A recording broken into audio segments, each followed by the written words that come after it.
Assalamualaikum warahmatullahi wabarakatuh.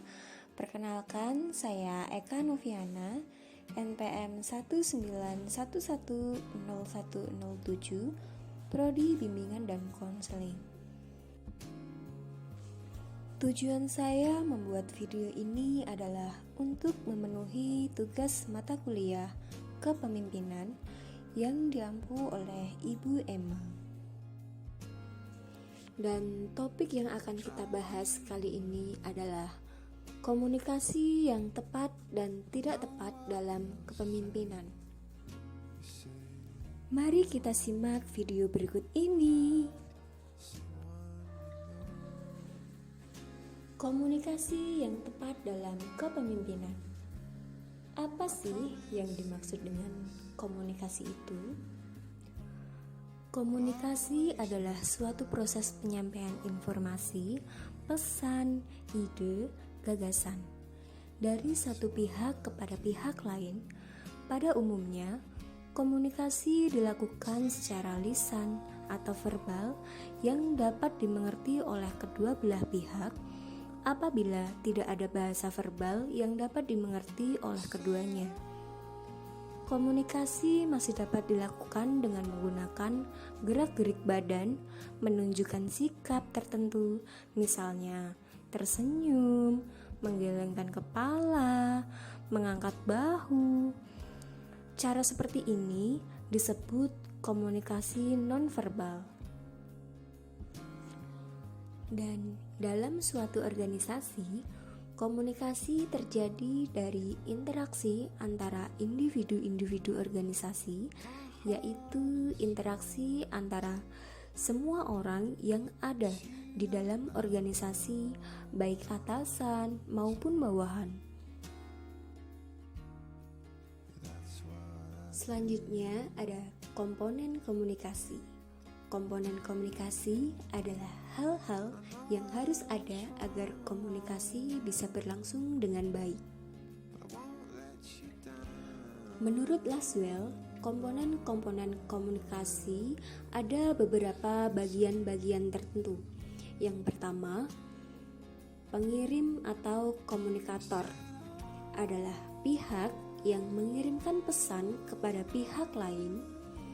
Yang kedua, pesan adalah isi atau maksud yang akan disampaikan oleh satu pihak kepada pihak lain.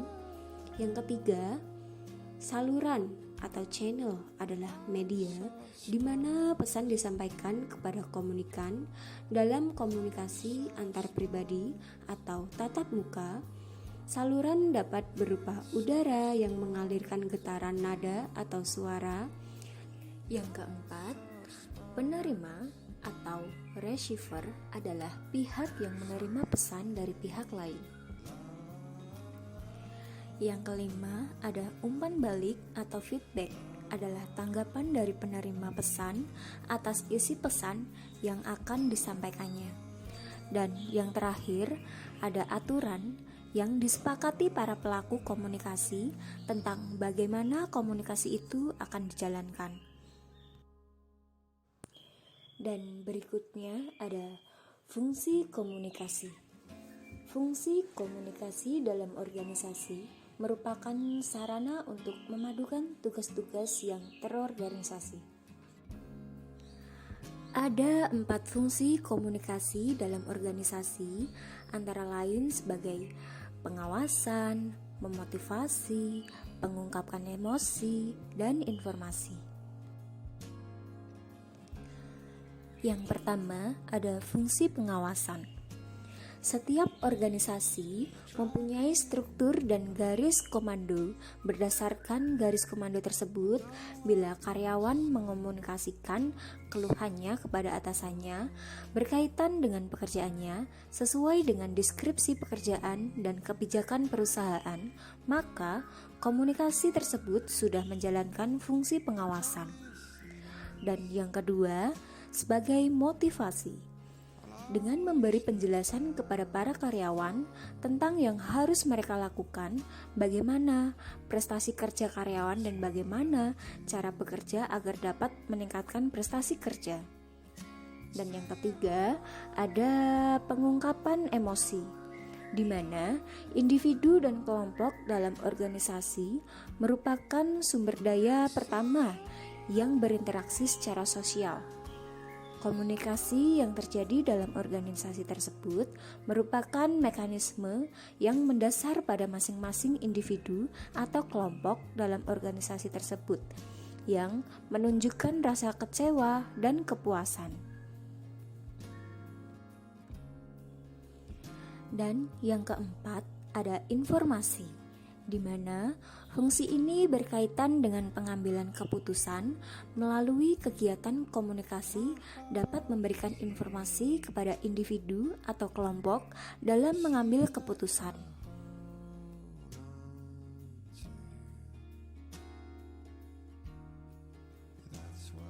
Dan selanjutnya ada komunikasi yang baik.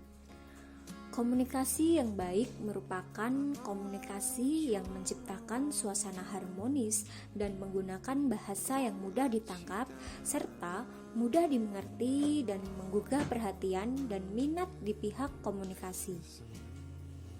Komunikasi yang efektif di perkantoran akan sangat membantu meningkatkan kinerja dan ketetapan dalam penyelesaian suatu urusan dengan beberapa indikator komunikasi yang efektif, yaitu yang pertama ada pemahaman, di mana kemampuan memahami pesan secara cermat sebagaimana dimaksudkan oleh komunikator. Dalam hal ini, komunikan dikatakan efektif apabila mampu memahami secara tepat, sedang komunikator dikatakan efektif apabila berhasil menyampaikan pesan secara cermat.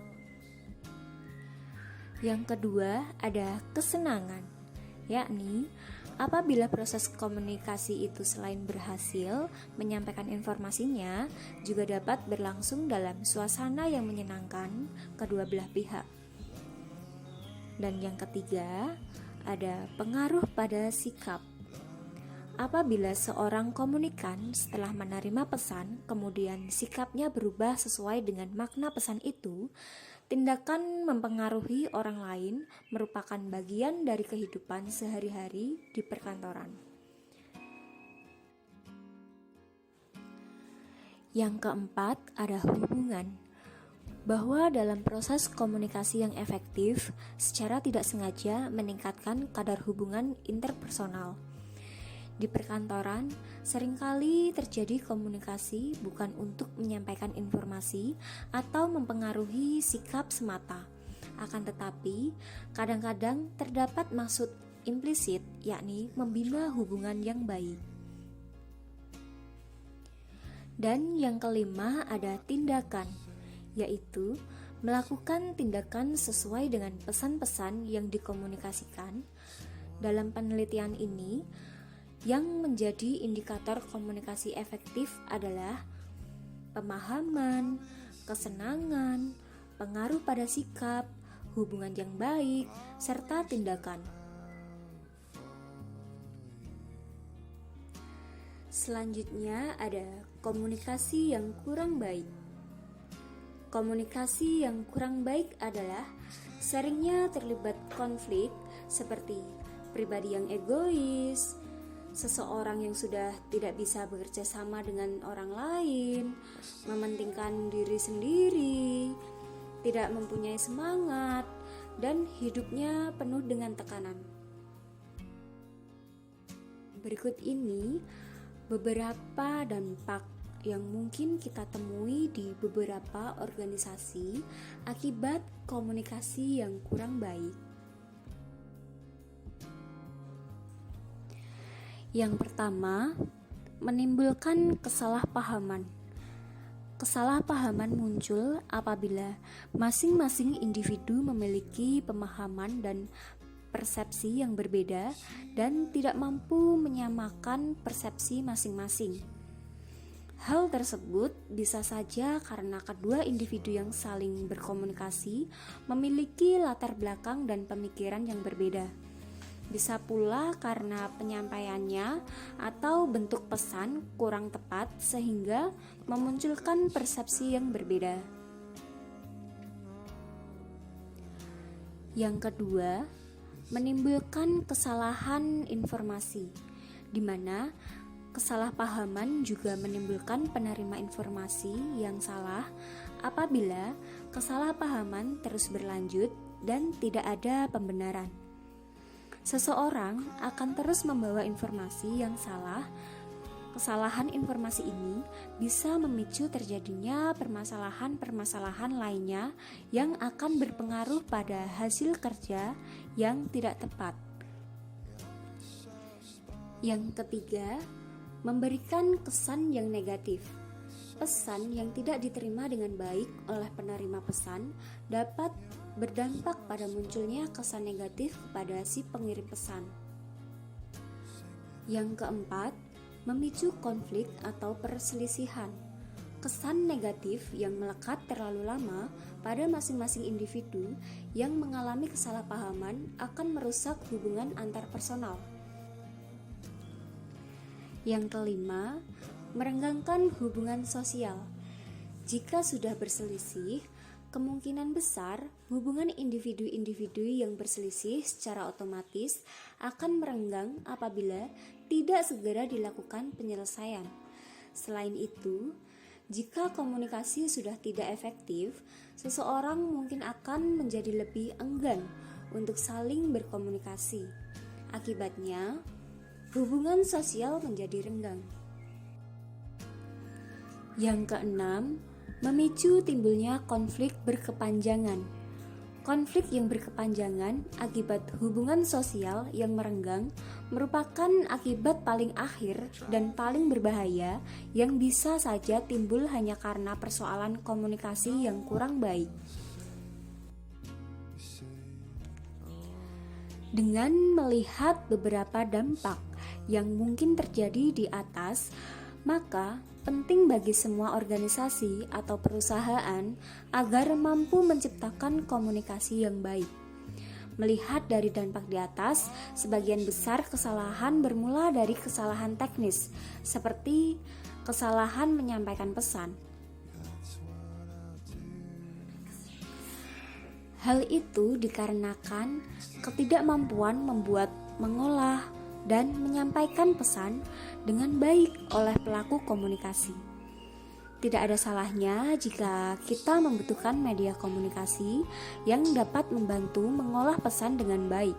Maka, di sebuah organisasi membutuhkan sebuah alat atau sistem yang berfungsi sebagai media komunikasi antar pegawai untuk menyampaikan pesan secara sederhana, padat, dan mudah dipahami. Integrate Office memiliki fitur bernama Community Portal yang dapat digunakan sebagai media komunikasi antar pegawai dalam sebuah organisasi yang mampu menghubungkan pegawai untuk saling berkomunikasi melalui format pesan yang jelas dan sederhana.